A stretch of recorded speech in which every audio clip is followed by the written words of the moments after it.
तो मैंने अपने आप पे एक तंज़ की तरह इसको इस्तेमाल किया ज़रा। शरारत किस लेवल तक होती है? हमारे यहाँ हर 2 महीने बाद वार्डन चेंज होता है। अगर आप एक साइंस स्टूडेंट होकर ये शायरी की तरफ क्यों, क्या लेकिन शायरी हमारे अंदर के इमोशंस को एक्सप्रेस करने का ज़रिया बन सकती है? आपका सबसे फ़ेवरेट दुःख क्या है? गम-ए रोज़गार, गम-ए ज़िंदगी, गम-ए आशिकी, इस तरह का क्या? या कुछ और? लौटा ज़रार घर को कई मुद्दतों के बाद, आते ही माँ ने पूछा जवानी किधर गई? सामाईन हज़रात अस्सलामु अलैकुम, बरअक्स में आपका खैर मक़दम है। हमारे आज के मेहमान ख़ुसूसी हैं तमहीद मलिक ज़र्रार साहब। अस्सलामु अलैकुम ज़र्रार साहब। वालेकुम सलाम। आपका नाम ज़र्रार क्यों है? ये क्या है?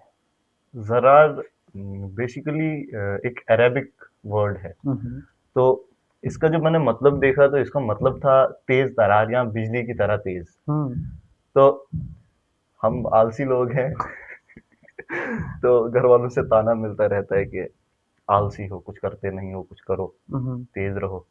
तो मैंने अपने आप पे एक तंज़ की तरह इसको इस्तेमाल किया ज़रार, तो मुझे पसंद भी काफ़ी आया, तो इसलिए मलिक तमहीद ज़रार। अच्छा, तो सुनने में आया कि आप एक शायर भी हैं, एक रेडियोलॉजिस्ट बनने वाले हैं, यानी रेडियोलॉजी टेक्नोलॉजिस्ट। टेक्नोलॉजिस्ट। अच्छा, ये एक और टर्म है कुछ। जी, जी। तो ये समझाइए क्या है ये? ये एक्चुअली रेडियोलॉजी टेक्नीशियन या टेक्नोलॉजिस्ट कहते हैं। ये बैचलर्स डिग्री होती है, इसमें आप एक्स-रे, सीटी स्कैन, एमआरआई वगैरह जो हैं, वो परफ़ॉर्म करते हैं। हुँ, हुँ। और रेडियोलॉजिस्ट जो होता है, वो एमबीबीएस के बाद पीजी के बाद जो कोर्स लेते हैं ना, हुँ, पीजी हुँ। में हुँ, स्पेशलाइज़ेशन करते हुँ, हैं हुँ। डॉक्टर्स, तो वो रेडियोलॉजिस्ट कहलाते कहाँ से कर रहे हैं आप ये? हैं। मैं ये मोहाली से कर रहा हूँ। तो मतलब वो पंजाब में है कहीं? जी, पंजाब। तो पंजाब और डोडा का जो है एनवायरनमेंट, क्लाइमेट काफ़ी वैरी करता है। आप कैसे एडजस्ट करते हैं? एडजस्ट तो पहले-पहले काफ़ी मुश्किल हुआ था, हुँ।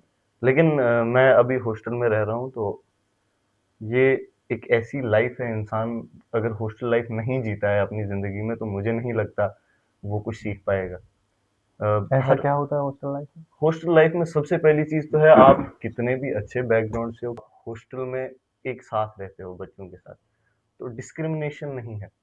आप हर किस्म के इंसान के साथ वहाँ पे रहते हो, आप सर्वाइव करना सीखते हो। आपको पता लगता है कि पैसों को कैसे यूटिलाइज़ करना है, ओके। इस्तेमाल कैसे करना है, हुँ, हुँ। और बहुत सारी चीज़ें जो आप घर से बाहर रह के हॉस्टल में सीखते हो। हुँ, हुँ। शरारत किस लेवल तक होती है? शरारतें आप सोचें कि जून-जुलाई है और अचानक से रात को बच्चे बेसमेंट में जाके जो ये होता है एमसीबी वगैरह उतार देते हैं और पूरे हॉस्टल की लाइट चली जाती है। तो गर्मी, गर्मी है, 40-42 डिग्री टेम्परेचर है और रात को ऐसा अचानक से कभी हुआ 3 है? बजे लाइट चली जाए। जी, बिल्कुल होता है और बच्चे उसके बाद खुद ही जो बंद करते हैं और वही वार्डन के कमरे का दरवाज़ा बजा के बोलते हैं कि हमें लाइट नहीं है, लाइट दो। मतलब अलग ही लेवल के बंदे हैं ये लोग यार। जी, बिल्कुल। तो हॉस्टल वार्डन वार्डन में तो तंग आ जाता होगा आपसे? वार्डन तंग बोलते हो आप ये सोचो कि मैं जहाँ पे हूँ, जिस हॉस्टल में हूँ, हमारे यहाँ हर 2 महीने बाद वार्डन चेंज होता है। ऐसा क्यों? तंग करते हैं बच्चे, पानी फेंक के मारेंगे, रात को सो गया वार्डन तो शोर करेंगे। वार्डन आके धमकी दे के जाएगा, वार्निंग करके जाएगा कि शोर मत करो, सुबह फाइन करूँगा। एमसीबी उतार देंगे, कैमरे वैसे ही नहीं चल रहे हैं। पानी लेके आएँगे, ऊपर खिड़की से पानी फेंक के मारेंगे, कुछ नहीं कर तो सकते। लैब का क्या एक्सपीरियंस है? मीन्स आपका क्लासरूम, आपका लैब, वहाँ पर क्या एक्सपीरियंस है? ये जो रेज़ के साथ इतना खेलना, उठाओ, उठना, बैठना, ये तो काफ़ी रिस्की होता है। क्या लगता है? रिस्की है काफ़ी हद तक, लेकिन अभी तो काफ़ी टेक्नोलॉजी आ गई है। लेड एप्रन्स वगैरह का इस्तेमाल होता है, तो उससे काफ़ी जो है वो ये लेड एप्रन क्या होता है? लेड एप्रन जो है ये जो एक्स-रेज़ वगैरह से आपको प्रोटेक्ट करता है, हुँ, हुँ। तो इसका यूज़ हो रहा है अभी लैब्स में। पहले बहुत कम यूज़ करते थे क्योंकि इतनी अवेयरनेस नहीं थी, तो तो अभी इसमें क्या कोटिंग वगैरह लगी होती है ऊपर से लेड की? उसको क्या है? हाँ, हाँ, ये लेड की कोटिंग होती है, ये जो है इसमें से एक्स-रेज़ पास पास नहीं नहीं करती? होती है। अच्छा। तो ये काफ़ी हद तक जो है रेडियोग्राफर को या रेडियोलॉजिस्ट जो भी अंदर रूम में काम कर रहा हो, उसको हेल्प करता है।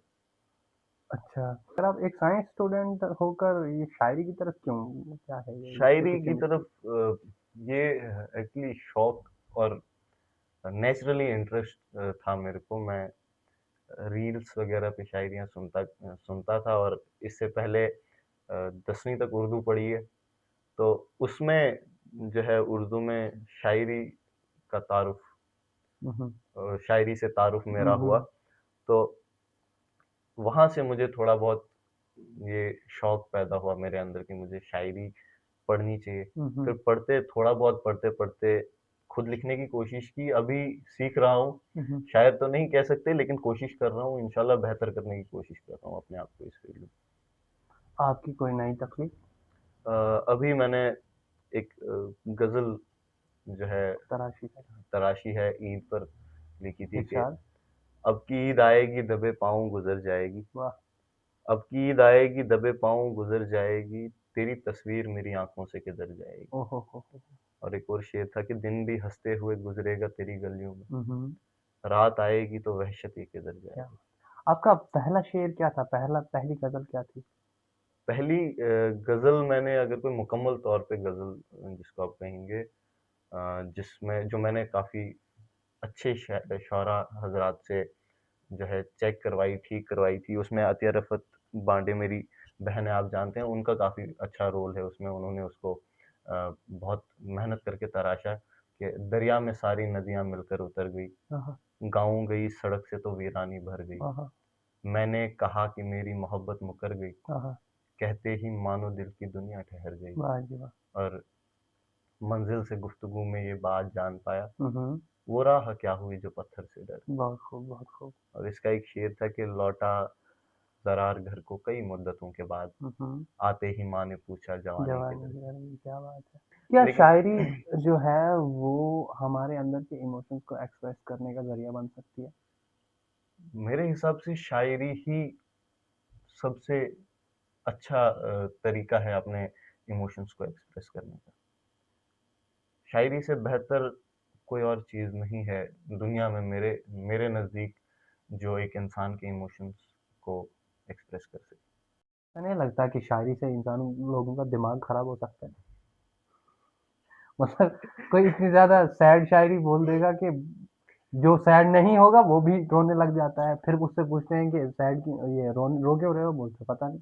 नहीं, ऐसा कुछ नहीं है। इंसान को वही चीज़ हम यूज़ करते हैं आमतौर पे, हिट करती है।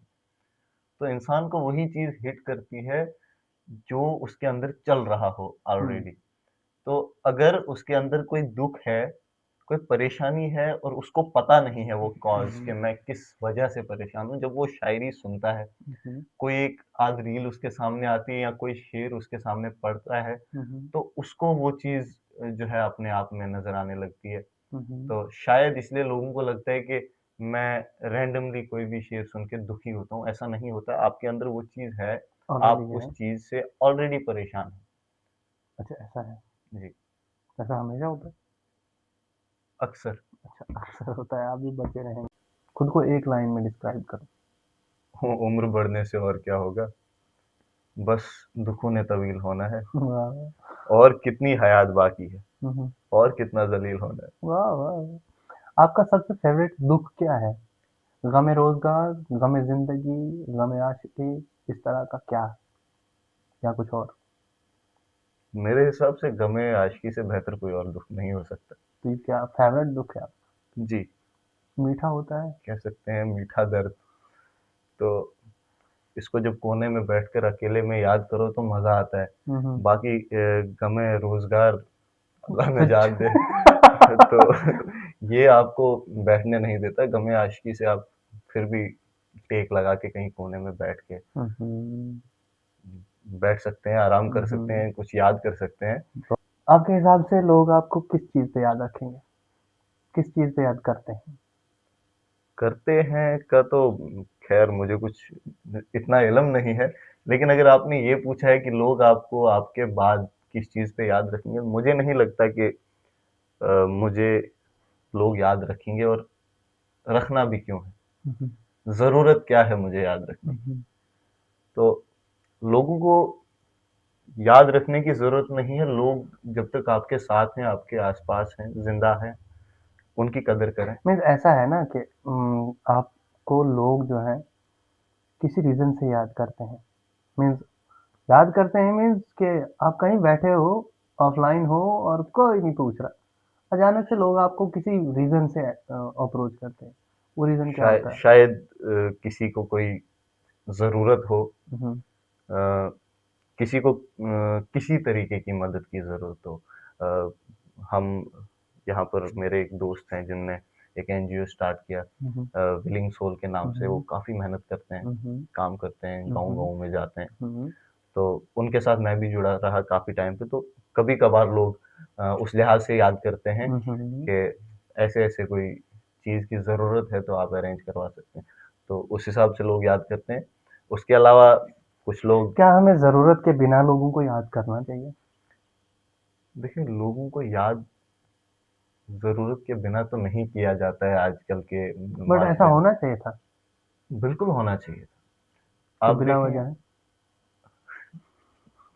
बिला वजह याद करना एक बहुत खूबसूरत बात है। मैं आपको, आप ये सोच के चलें कि आप अपने घर में बैठे हैं और मैं बिला वजह आपको फ़ोन करके सलाम करता हूँ और हुँ, आपकी खैर-आफ़ियत पूछ रहा हूँ। हुँ, हुँ। उसके बाद मैं आपको बताता हूँ कि बस ऐसे ही बैठे-बैठे आपका ख़्याल आ गया तो सोचा बात कर लूँ, तो आपके दिल में कितनी खुशी आपको महसूस होगी कि मुझे किसी ने याद किया। तो मुझे एक भी याद कर लिया करें कभी भी। ऐसे हमें तो कभी फ़ोन नहीं आता इनका। नहीं, ए, झूठ बोल रहे हैं आप, मैं अच्छा, आपकी पर्सनैलिटी का एक पार्ट जो लोग गलत समझते हैं। मेरी पर्सनैलिटी का एक पार्ट ये है कि मुझे जहाँ कोई बुलाता है तो मैं उसके पास चला जाता हूँ। और हुँ, हुँ, हमेशा मेरे साथ ऐसा होता है कि अगर मैं किसी एक ग्रुप में बैठा हूँ और यहाँ मुझे प्रेजेंस अपनी जो है वो अच्छी नहीं लग रही है, मुझे नहीं लग रहा मैं यहाँ वैल्यू नहीं हो रहा हूँ, तो मैं दूसरी जगह जाके बैठ जाता हूँ। हुँ, या फिर मुझे कोई और बुलाने लग जाता है कि तमहीद, आप हमारे पास नहीं आते, आप आके बैठो, तो मैं वहाँ जाना ज़्यादा पसंद करूँगा, क्योंकि मुझे अच्छा लगता है कि लोग जो है वो मुझे, इंटरैक्ट हाँ, करें। मुझे ढूंढे, मेरे पास बैठे। हुँ, हुँ। तो तो लोग ये समझते हैं कि तमहीद सबका दोस्त है। ओहो! तो ऐसा नहीं है, मैं सबका यार नहीं हूँ, क्या लेकिन क्या आप एक अटेंशन सीकर हैं? नहीं, अटेंशन सीकर नहीं। हुँ, हुँ, अब देखें, आप अगर मेरे साथ बैठे हैं तो हम बात कर रहे हैं, कुछ नई बात यहाँ से निकलेगी, आप कुछ सीखेंगे, मैं कुछ सीखूंगा। हुँ, हुँ, अब दो चार बंदे हमारे साथ और बैठे होंगे, हम आपस में कुछ और फजूल बात करने लग जाएंगे, आप चुप हो, हुँ, हुँ, आपको जो हमने आपकी प्रेजेंस को निग्लेक्ट कर दिया है, हुँ, आपको ऑब्वियस सी बात है वो अच्छा नहीं लगेगा। आप हुँ, उठ के किसी और ग्रुप में बैठेंगे, अगर वो आपको अप्रोच करेंगे, हुँ, तो आप वहाँ जाके कुछ इंटरेक्ट करेंगे, उनसे बात करेंगे, कुछ सीखेंगे, कुछ सिखाएंगे। हुँ, हुँ, तो वही चीज़ें फिर हम आपको ये बोलेंगे कि मुज़म्मिल मुस्तफ़ा साहब जो हैं सबके यार हैं, यहाँ बैठे थे, यहाँ से उठ के वहाँ गए, हुँ, हुँ। वहाँ से उठ के वहाँ गए। तो एक आखिरी पैगाम जो आप बरअक्स फैमिली को देना चाहेंगे? बरक्स फैमिली को मेरा आखिरी पैगाम ये है कि आप मुज़म्मिल मुस्तफ़ा भाई को सपोर्ट करें। काफ़ी टैलेंटेड और मेहनतकश इंसान मैंने अपनी ओह! ज़िंदगी में देखे हैं, लेकिन थैंक इनसा यू। मेहनतकश और टैलेंटेड इंसान मैंने नहीं देखा, शुक्रिया, हकीकत शुक्रिया। बता रहा हूँ। और मुँह पे तारीफ़ कर रहे हैं ये तो मुँह पे देख के। तारीफ कर रहा हूँ, और ये तारीफ मैं पीठ पीछे भी करता हूँ। आप क्या बात किसी भी आपसे जुड़े हुए लोग जो मेरे से मिलते हैं आपके बगैर भी, उनसे पूछ सकते हैं। और मेरी दुआ रहेगी कि तेरी हयात का हर लम्हा शादमां गुजरे, है। हाँ। बाहर सजदा करे तू जहाँ जहाँ गुजरे, और आहाहा! खुदा नसीब करे तुम्हें जिंदगी की हर एक हुँ, खुशी, हुँ। तुम सुर्खरू हो के गुजरो जब कोई इम्तिहान हाय, गुजरे। हाय, हाय, हाय! बहुत शुक्रिया, बहुत खूब और बहुत शुक्रिया आपका। हम इसी तरह के सेशंस के साथ मिलते रहेंगे। फ़िलहाल आज का सफ़र यहीं तक रहा। हमें दीजिए इजाज़त। खुदा हाफ़िज़।